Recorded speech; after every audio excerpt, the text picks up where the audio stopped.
Hello, my name is Sarah Howe. I'm a poet and a trustee of the Griffin Foundation. It's my pleasure today to be speaking to Ali Kinsella and Dzvinia Orlowsky, translators of Natalka Bilotserkivets' Eccentric Days of Hope and Sorrow, a major work of contemporary Ukrainian literature, which is published in the US by Lost Horse Press. It's shortlisted for the 2022 International Griffin Poetry Prize. Um, so tell us about Natalka as a poet and what it was that drew you to her work.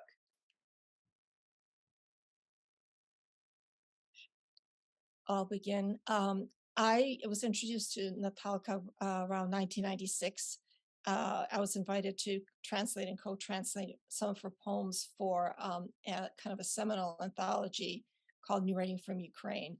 And I was very drawn to her because as a poet, I'm a lyric poet, I'm drawn to images, and she's a very strong lyrical imagistic poet. And I fell in love with her work. It spoke right to my heart. And afterwards, we stayed in touch. I translated a number of her poems for various festivals and things. But until I was introduced to Ali in 2020, I'd never done an entire collection of her work. So it was really exciting actually very much a great honor. And let me think. It would have been 2014, maybe 2014, probably when I first was introduced to Natalka's poetry. I was in my last year of grad school, and we were going over literature of the early independence period. And one of her most famous poems, in any language really, was set to rock music by an early Ukrainian rock band called Mertki Pivin, which means dead rooster.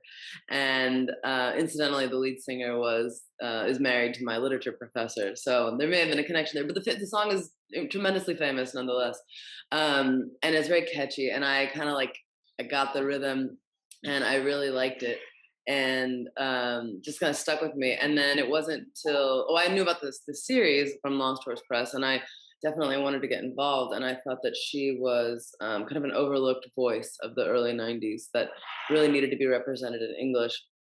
And I was encouraged by the series editor to get in touch with Dzvinia because she was looking to do a collaboration. And it wasn't until, I don't know, weeks into our collaboration when we were started to talk. I had done a rough draft translation of this poem, and Zvinia said, "Well, I think I'd like to keep my translation." And it wasn't until then that I realized that she had done this famous translation, and I had to back off. I was never going to touch it.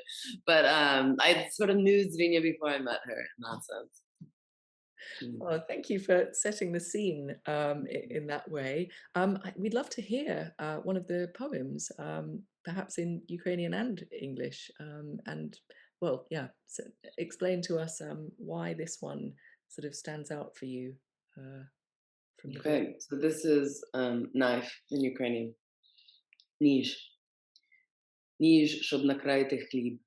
Ніж майструвати сопілку, ніж, щоб добити яхня вовком скаличений. Так гола, суха і тісна, піниться раптом поверхня потом очищених риб, в'ющих Господнього дня. Знак милосердя і сліз, без благодатного знаку не доторкайся. Це ніж, музика, що убива. Це вже не просто слова, це та поезія без слів, де трава омива лезо небес. Knife. A knife to slice bread, a knife to carve a whistle, a knife to finish killing the lamb wounded by the wolf. So naked, dry, and lean, the clean surface of fish foams with sweat in Sabbath day broth, a sign of mercy and tears. Don't touch it without a blessing. This knife is music that kills. These aren't just words. They're poetry without words, where grass washes heaven's blade.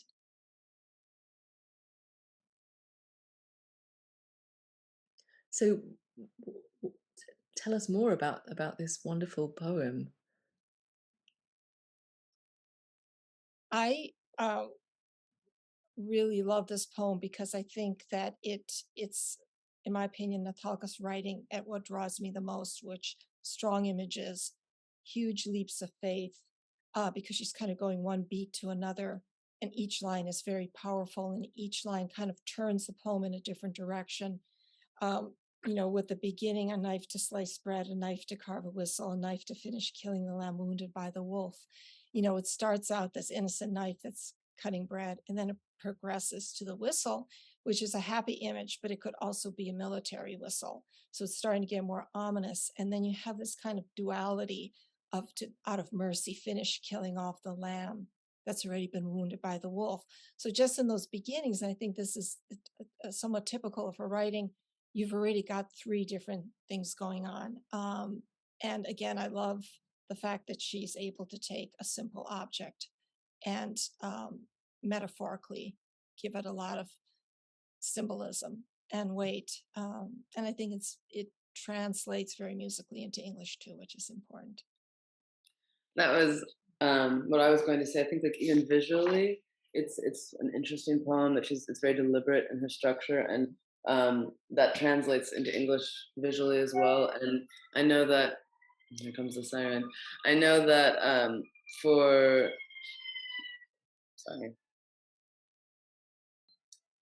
Natalka, the tone, the sound of her poems was very important, and that was something that was very difficult for us to capture in English. She talks a lot about some of her favorite Ukrainian poets, no longer living, but and being drawn to them initially because of the musicality of their writing. And I think that this is one of the rare poems where we were able to capture that in English as well. Both of you have spoken about capturing the sound and maybe the music of her work, and bringing it into English. Give us a bit more of an insight into your process as translators, and particularly how did collaboration work for you?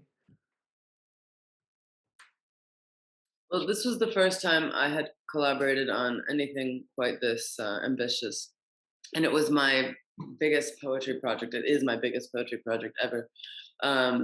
But Dzvinia and I, and I think I can correct me if I'm wrong, Dzvinia, but we have very different strengths. And so it was almost an organic, obvious approach where I would do the first draft, and I was fairly literal, and I think that's for two reasons. One is that I was trying to give Dzvinia the best tools to work with as possible, but also I sort of had a natural inclination to be true to the original and the word that Dzvinia gradually was able to pull me back away from. And then she would get the poem, and I don't know exactly what happened on her end, but I know there was a lot of thinking. I know that it took you would sometimes text me that you had thought of something different in the middle of the night. And then I would get those back, and I would go through and I would say, yes, I think this is right. No, I think this is wrong. And sometimes this was on track changes, and sometimes we just wrote right in the middle of the line, which was confusing. And then we would usually talk about it over the phone. And each poem had at least one round like that, but some had multiple. Also, I think that the interesting thing is that you work with a group of 5 poems, and you're like, got it. This woman here, this being here must be God. Must, you're going into religious works. And then you go to 15 poems in, oh, wait a minute, there seems to be some romantic inclinations. But no, wait a minute. But then with, a book writes itself as a poem. So by the time we were in our 30th, 40th poem, we were going back and saying, wait a minute, this is not about that. It's more, this was sitting right kind of on the cusp of it meaning this or meaning that, but you really don't know until you've put together a large body of work. And then all of a sudden you get this eye that looks back at the earlier work, and you go back and you start doing additional revisions. So I think at no point, except toward the end when we were ready to submit the final draft to Lost Trust Press, Ali and I were still editing. And I think that's probably pretty common for writers and translators, but it's that process that I love the most. And we were very, Ali and I had 2 very separate strengths. And I wish I had transcripts for us of our phone conversations, which, could go on for, a couple of hours. And it's like, but wait a minute, what if we look at it from this point of view? And, and Natalka given us considerable creative freedom, but also Ali was in close contact with her. So if we really weren't sure about something, she certainly weighed in. So we were very lucky that way. So it was actually in a way a three-way collaboration. Yeah. Um, Thank you. About just one more question. How does it feel for this work to be reaching readers in English at such a turbulent time for Ukraine? We are, after all, speaking now in May 2022, 4 months into the Russian invasion. It's terrible. It's very bittersweet. I- Xenia probably shares this experience, but I've been working in Ukrainian literature for a long time and getting very little recognition. And I don't think it's because Ukrainian literature is lacking. It could be because my translations are lacking, but I think that every time I apply for something or submit something, I always say the same thing: like Ukraine, we need to be listening to Ukraine. Ukraine has a lot to teach us as a sort of nascent democracy that understands the experience of totalitarianism. Like very recently, we have these people understand where the world is headed, and no one seems to really care. And now, of course, everyone cares, which they should, right? If they didn't, it would be worse. But it's I have so many friends who are really suffering, and it's like a somewhat of a consolation prize. I agree to the extent that this Ali and I obviously were very dedicated to this project, and we got hit right with COVID and quarantine, which also introduced another element in terms of doing translation work and getting close to somebody at a time when everybody's pushing back away from everybody else. Um, but nobody anticipated the February attack, and so suddenly there's all this extended interest. In the book, and my feeling on that was that I felt very blessed to have done the work to be able to have something to offer at a critical time, and I attribute that to a higher power for trusting me to have something ready that can be helpful. And I also feel that particularly with Natalka's work, that she was a very important and continues to be poet. But as Ali mentioned through her graduate studies, a lot of poets are overlooked. And when there is a crisis, the tendency is, and rightfully so, to look at the most current writers who are living that experience now. But Ukraine has a history of long suffering and suppression, so I feel very blessed that Ali and I worked with this important writer that kind of speaks for what was going on in the 80s and 90s. So it's filling in. It's not just paying attention to what's going on now, what people are feeling. You can look back and say, okay, this is what was going on.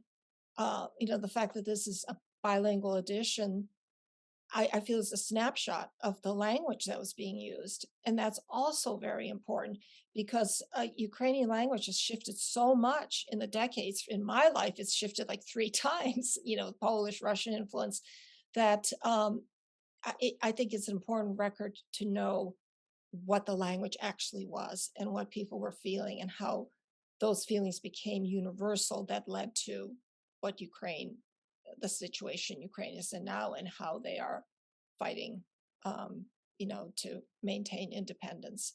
So in that way, I feel particularly grateful that we chose the writer that we did, to find its place in what's going on now.